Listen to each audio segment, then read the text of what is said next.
Question 8 दे रखा है आपको, फंक्शन आर से 4 से इन्फिनिटी तक, मीनिंग फंक्शन जो है रियल नंबर का है 4 से लेकर रियल नंबर टू 4 से लेकर इन्फिनिटी तक है। अच्छा, और कैसे रिप्रेजेंट होता है, एफ एक्स इक्वल टू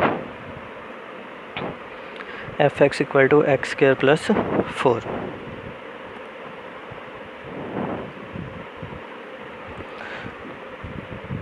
जी, और कहता है इसे करना क्या है, show that f is invertible with the inverse f inverse of is given by √y-4 के, मतलब इसका इन्वर्स निकालना और इन्वर्स दिया हुआ है कि ये प्रूफ करो। पहले तो इन्वर्टिबल कब होगा, जब 1 1 और 1 2 होगा। 1 1 के लिए करते हैं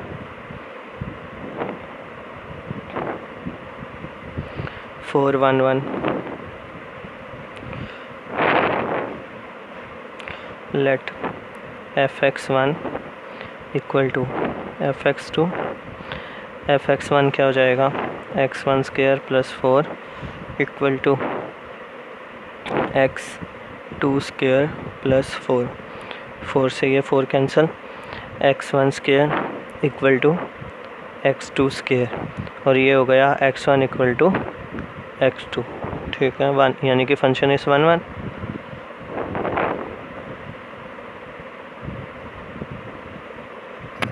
अब दूसरा आते हैं ऑन टू के लिए, लिखो 4 ऑन टू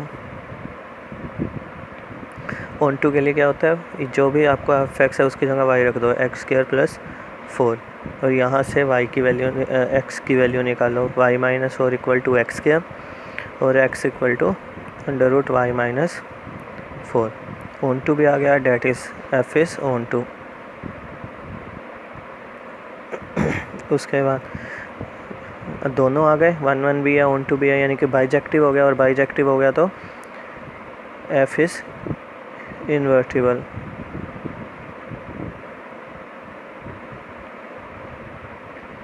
ठीक,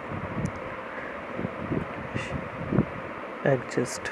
अब एफ डैश एग्जिस्ट करने के लिए आप डायरेक्ट वो लिख दो जो उसने कहा है, जैसे उसने अब दे रखा था कि प्रूफ करना है f inverse y equal to √y-1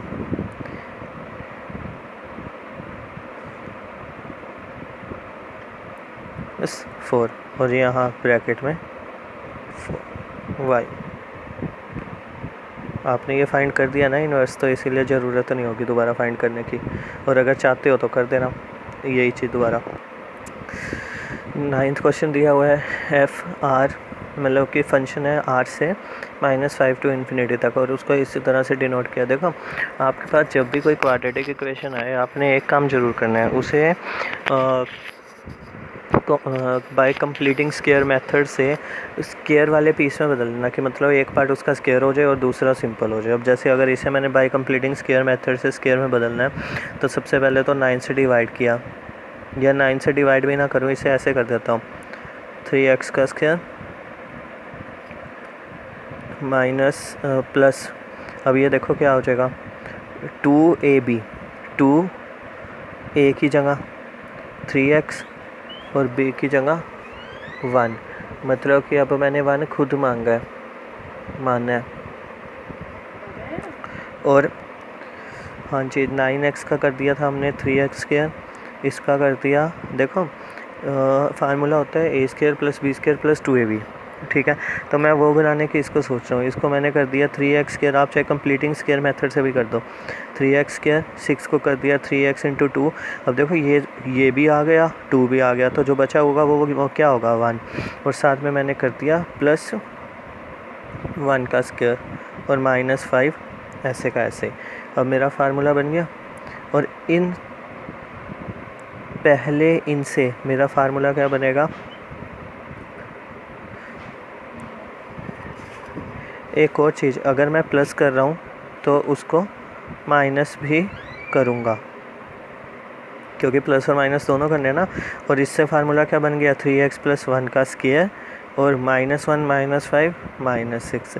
अब ये जो है मेरा फंक्शन बनकर तैयार हुआ है, कि जिससे मैंने अपना सम जो ऑपरेशन वगैरह लगाने हैं वो इस पे लगाने हैं। हाँ जी, अब इस पे लगाओ 411 क्योंकि प्रूफ तो वही करना है।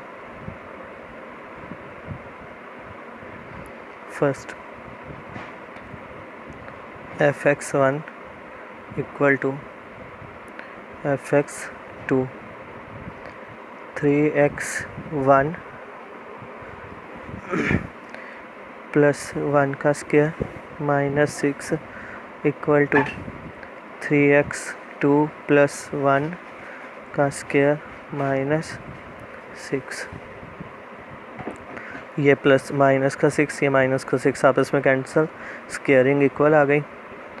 3x1 प्लस 1 का square equal to 3x2 plus 1 का स्क्वायर। स्क्वायरिंग आपस में कैंसिल क्योंकि स्क्वायर है दोनों तरफ आपस में इक्वल है तो कैंसिल हो जाएगा।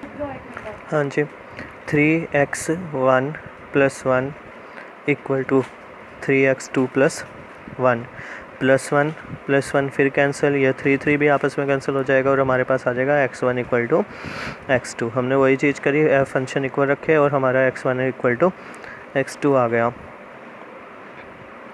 Function is f11, f is 11।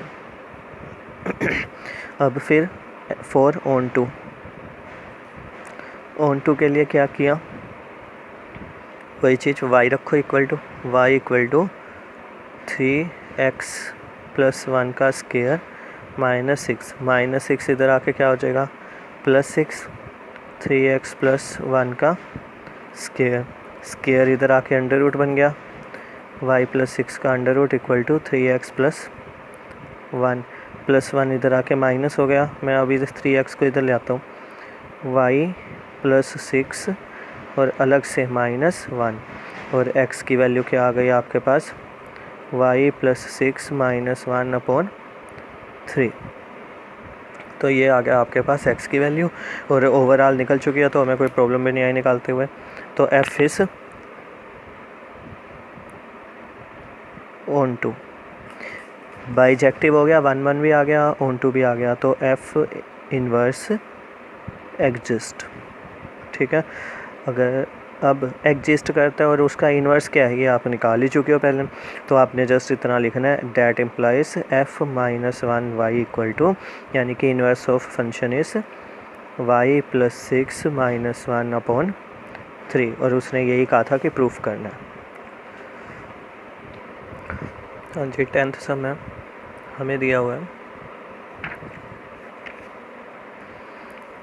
f function है x2y B N invertible function. अगर कोई फंक्शन इन्वर्टिबल दे रखा है जैसे इसमें गिवन ही है तो वो क्या है 1 और on 2 तो है। Show that f has unique inverse, कि उसका जो इन्वर्स है सिर्फ एक ही होगा।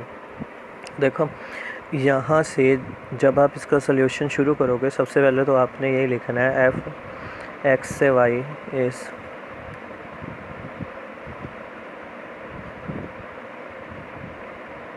invertible, that is f is 1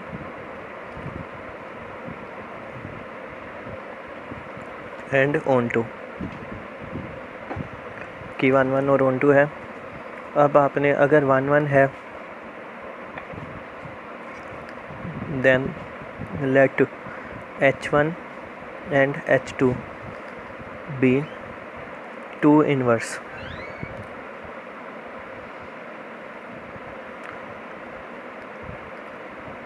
for f मैंने ये मान लिया कि h1 और h2 उसके 2 इन्वर्स हैं। चलो करो फिर, f of h1y equal to किसके होगा ये f ऑफ h1, मैं करने क्या लगा हूँ f ऑफ h1y और f ऑफ h2y ये दोनों फाइंड करूँगा और दोनों के दोनों क्या रख दूँगा, इक्वल रख दूँगा। इक्वल रखने पे h1 और h2 क्या निकल आएंगे, इक्वल आ जाएंगे, क्योंकि इन्वर्स तो एक ही होना है ना i के इक्वल, क्योंकि दोनों का i आएगा और वो।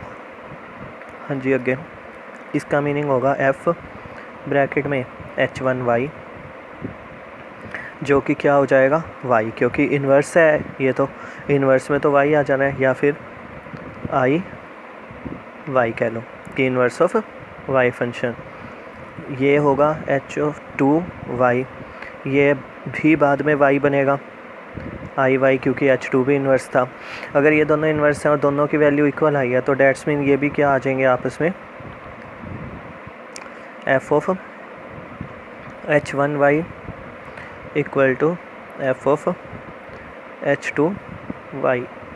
और जब H1 फंक्शन के H1 H2y इक्वल आ गए हैं तो ये क्या हो जाएगा, H1 मतलब फंक्शन हट गया, ये भी इक्वल, क्योंकि 1 1 तो था ही। अगर फंक्शन इक्वल है तो ये भी अंदर वाला भी इक्वल होगा। ये ड्यू टू 1 1 हुआ है, फंक्शन इक्वल है तो वो x1 और x2 भी इक्वल होते हैं, और ये इक्वल आ गया तो H1 इक्वल टू H2। 10। अब H1 और H2 इक्वल आ गए हैं, वो क्या दिखाता है कि इन्वर्स जो है यूनिक है, इन्वर्स इज यूनिक।